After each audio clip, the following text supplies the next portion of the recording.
România este o țară plină de mistere, tradiții și istorie. Poate că știi câteva lucruri despre ea, dar sunt multe altele pe care s-ar putea să nu le cunoști.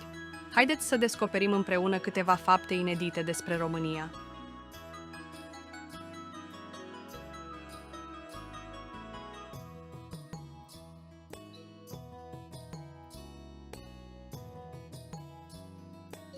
Știați că România găzduiește unul dintre cele mai vechi castele din Europa?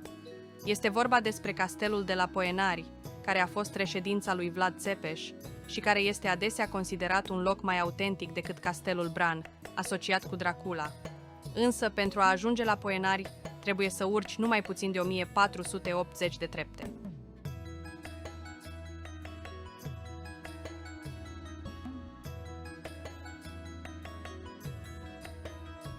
Dar România nu este doar despre castele. Aici se află și delta Dunării, una dintre cele mai bine conservate delte din Europa, un paradis pentru iubitorii de natură, cu mii de specii de păsări și plante unice. Poți naviga prin canale și să descoperi acest colț de rai aproape intact de mâna omului.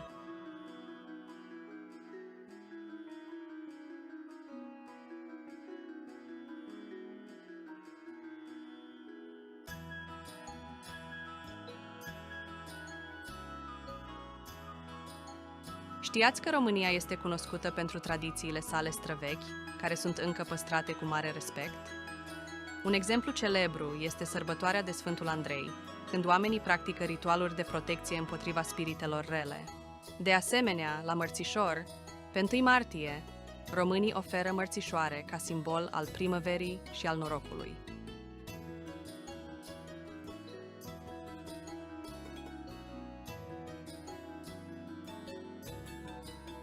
Și dacă vorbim despre costume populare, România are unele dintre cele mai frumoase și variate ținute tradiționale din lume. De la cămașa tradițională românească, până la săftica din Banat sau cojoacele din Maramureș, fiecare regiune are propriile culori și simboluri.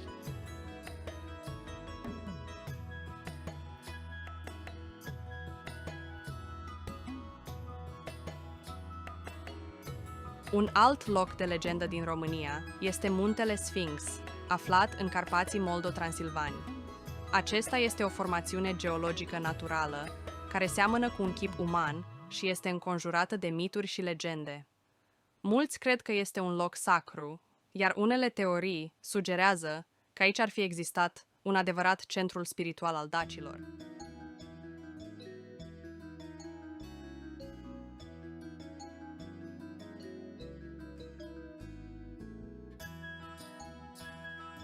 Poate că nu știai, dar România a jucat un rol important în dezvoltarea tehnologiei.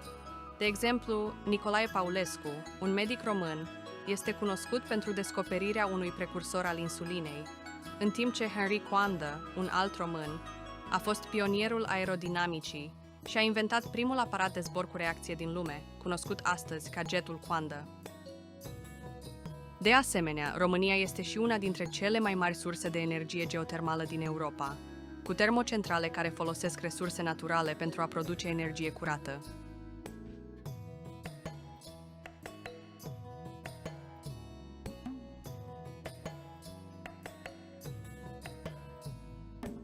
Știați că Transfăgărășanul este considerat unul dintre cele mai spectaculoase drumuri din lume?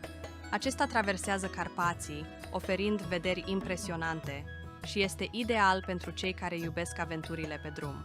În plus, România este acasă pentru cimitirul Vesel din Săpânța, un loc unicat, unde mormintele sunt decorate cu cruci colorate și inscripții vesele pentru a celebra viața celor trecuți.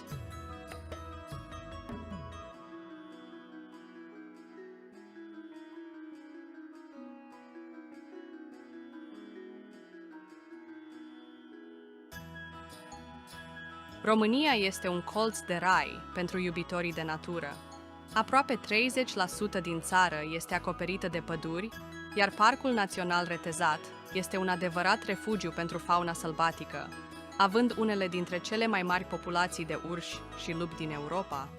În plus, țara noastră se mândrește cu peste 250 de specii de flori endemice, adică specii care nu se găsesc nicăieri altundeva pe planetă.